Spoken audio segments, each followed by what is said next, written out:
రోజు రోజుకి గోల్డ్ రేట్లు పెరుగుతున్నాయి. తాకట్లో ఉన్న బంగారానికి వడ్డీలు పెరుగుతున్నాయని టెన్షన్ పడుతున్నారా? కొమ్మూరి గోల్డ్ వచ్చాక ఆ టెన్షనే పోయింది. కొమ్మూరి గోల్డ్. అవి అప్పుడప్పుడు చదువుతుంటే మనకు షాకింగ్గా ఉంటుంది. అంటే ఇప్పుడు డిస్కషన్లే అప్పుడు కూడా జరిగాయి అన్నమాట. ఇక మన పురాణాల దగ్గర నుంచి భారతం బండ పురాణం, రామాయణం రంకు పురాణం కూడా మన వాళ్ళు అంటారు. అంటే అఫైర్లు ఎక్కువ ఉంటాయి భారతంలో. సో అట్లాగా మన పురాణాల్లో ఉంది. తర్వాత మన జానపద గీతాలు, ఫోక్ సాంగ్స్, ఈ ఫోక్ సాంగ్స్ అన్నిట్లో కూడా బూతు లేకుండా లేదు. చివరికి అన్నమయ్య పాటల్లో కూడా బోల్డ్ బూతులు ఉన్నాయి. వాటిని బూతులు అనేవాళ్ళు కూడా ఉన్నారు. సో కాబట్టి బూతులు లేకుండా సినిమా పాటలే కానీ, జీవితంలో పాటలు కానీ ఏవి, బూత్ అనేది సమాజంలో భాగం. మనకేమైందంటే బ్రిటిష్ వాళ్ళు వచ్చినాక విక్టోరియా మొరాలిటీని మన మీద రుద్దారు. అసలు మోరల్ యాంగిల్ అనేది మనకు అంతకుముందు లేదు. మోరల్ యాంగిల్ అంటే మనకు అంతకుముందు ఏంటంటే డైలీ లైఫ్లో మనం ఎలా బతకాలి, మన స్కిల్స్ ఏంటి, అవే నేర్పించేదే మనకు మోరల్ లిటరేచర్. మనకు పంచతంత్ర లిటరేచర్లు ఎక్కడ బ్రిటిష్ వాళ్ళ మొరాలిటీ కనబడదు. పంచతంత్రాలంతా కూడా నిజ రోజువారీ జీవితంలో మనం బతకాలంటే ఎలాంటి సంబంధాలు పెట్టుకోవాలి, ఎలాంటి ఫ్రెండ్షిప్లు డెవలప్ చేసుకోవాలి, ఎలాంటి స్కిల్స్ నేర్చుకోవాలి, అది నేర్పిస్తుంది పంచతంత్రం. అంతేగాని మోరల్స్ నేర్పించు బ్రిటిష్ వాళ్ళ మోరల్స్. ఈ మోరల్స్ అనేవి మనకు తెలియదు. బ్రిటిష్ వాళ్ళు వచ్చేవరకు వాళ్ళు ఏం చేశారంటే వాళ్ళ మొరాలిటీని మన మీద రుద్ది, దేవాలయాల పైన బూతు బొమ్మలు ఉంటే కూడా వాళ్ళు షాక్ అయ్యి దానంతా కప్పేయడానికి ట్రై చేశారు. మనకి దేవాలయాల మీద కూడా బూతు బొమ్మలు ఉన్నాయి. బూత్ సాహిత్యం అనేది మన జీవితం భాగం. 2000 సంవత్సరాలకు ముందే మనకి వాత్స్యాయన కామసూత్రం ఉంది. అవి కాకుండా అనంగరంగుని, కళ్యాణములని, అనంగరంగం, ఇలాంటివి చాలా ఉన్నాయన్నమాట. అంటే బూత్ అనేది మన జీవితంలో, సాహిత్యంలో, పాటల్లో, అన్నిట్లో ఒక భాగంగా ఉంది. కాబట్టి బూత్ని ఏదో తిట్టడం అనేది అనవసరం.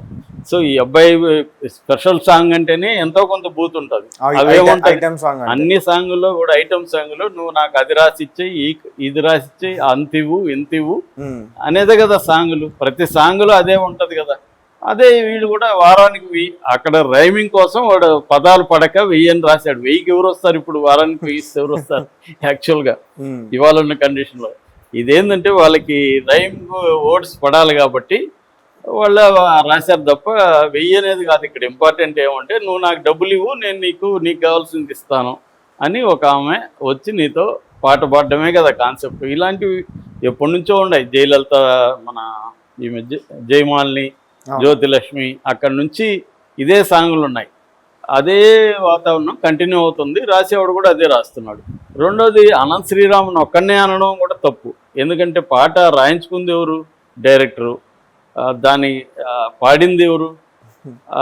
సింగరు. మళ్ళీ AR Rahman music director, hero. వీళ్ళందరూ తెలియకుండా పాటని షూట్ చేయరుగా. అది పదే ప్లే చేస్తుంటారుగా షూట్ అప్పుడు, అందరికీ తెలుసు కదా. కాబట్టి కాకపోతే ఏంటంటే అతను నీతులు చెప్పకూడదు. ఎవరు?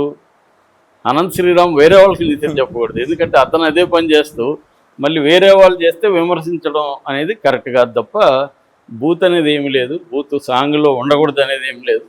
ఈ బూత్ అనే విమర్శలు అనేవి నేను చెప్పినట్టుగా 1940s 50s కూడా ఆ సినిమాల్లో బూతులని విమర్శించుకుంటూ వస్తున్నారు. సో ఆ రకంగా ఏదేమైనా ఒక రకంగా ఇది కూడా పాపులారిటీ మంచిదే పెద్దకి. సో ఇంకొకటి ఏంటంటే ఎగ్జిబిటర్స్ నుంచి మొన్నటి వరకు బెదిరింపులు ఉన్నాయి పెద్దని రిలీజ్ చేయమని. కానీ చిరంజీవి సమావేశం అయినాక అది కూడా పోయింది. సో ఇప్పుడు స్పెషల్ షో జూన్ 3వ తేదీ స్పెషల్ షో వేస్తున్నారు, ప్రీమియర్ షో. దానికి 600 టికెట్ పెట్టారు. జిఎస్టీతో కూడా కలిపి 600 పెట్టారు. తర్వాత జూన్ 4th నుంచి సింగిల్ స్క్రీన్లో వారం రోజుల వరకు, జూన్ 10th వరకు 100 రూపాయలు పెంచారు. మల్టీప్లెక్స్లో 125 రూపాయలు పెంచారు. రోజుకి 5 షోలు వేసుకోవచ్చు అని చెప్పారు. ఇది స్టాండర్డ్గా జరిగేది. తెలంగాణలో ఇచ్చారన్నమాట. ఇది కూడా ఒక రకంగా పెద్దకి బూస్ట్ అని చెప్పొచ్చు. ఎందుకంటే మనకి ప్రీమియర్ షోలోనే 10 to 12 crores వచ్చేస్తుంది జనరల్గా. సో ఈ 3 రోజుల్లోనే మ్యాక్సిమం రావాలి. మన ఇప్పుడు మన model of the economy of the films అంతా కూడా వాళ్ళు 300 కోట్లు 3 రోజుల్లో 4 రోజుల్లో మ్యాక్సిమం 1 వీక్లో వెనక్కి రావాలి. ఎందుకంటే ఒకవేళ బ్యాడ్ టాక్ ఏమైనా వెళ్ళినా కూడా నష్టం జరగదు. సో ఈ సినిమా నాకు తెలిసి సేఫ్ ఫిల్ము. ఆల్రెడీ 220 కోట్లు ప్రీ థియేటర్కి బిజినెస్ అయింది. నెట్ఫ్లిక్స్ ఉంది, డీటెయిల్ ఉన్నాయి, ఇంకా బోల్డ్ ఉన్నాయి రకరకాల ఆదాయాలు.